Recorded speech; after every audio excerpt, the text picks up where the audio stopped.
ధర్మాత్ముని వైభవం అద్వితీయం, అపురూపం. శ్రీరాముడు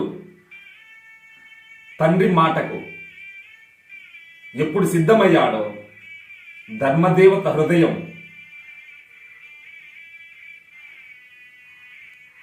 దెబ్బతిన్నది. ఇది ధర్మాత్మునికి బాధ కలిగినప్పుడు ధర్మదేవత తపిస్తుంది. కనుక రామప్రభు ఆసీనుడు కావలసిన సింహాసనంపై రామప్రభు పాదుక వచ్చి పట్టాభిషేకం గావించుకున్నది.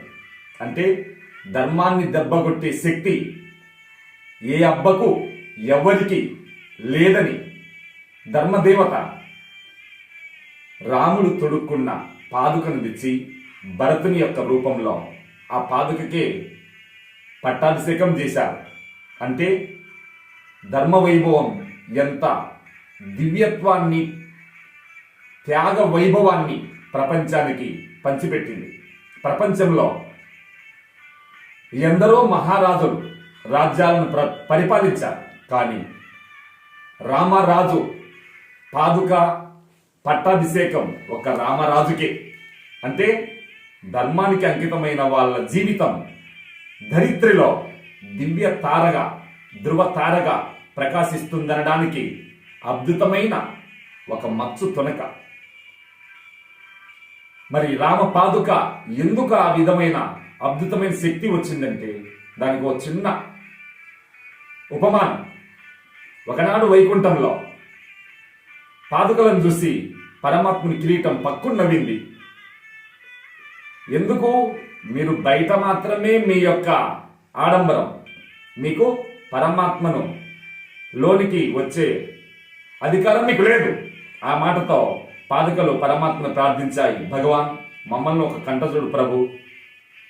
ఓకే, మీకేం చింత పని లేదు. మీకు ఒకనాడు ఒక పవిత్ర ఆనంద స్థితి లభించే రోజు ముందుంది. ప్రాప్తం, మీ పరితాపం వల్ల మీకు ప్రాప్తం లభించింది.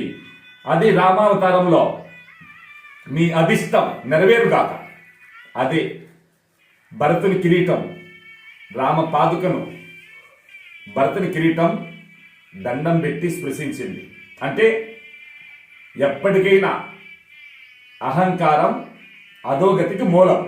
కనుక నిరహంకారమే నిత్యానందానికి ఏకైక మార్గం. అద్వేష్ట సర్వభూతాన మైత్ర కరుణ ఏవచ నిర్మమో నిరహంకార సమదుఃఖ సుఖక్షమి.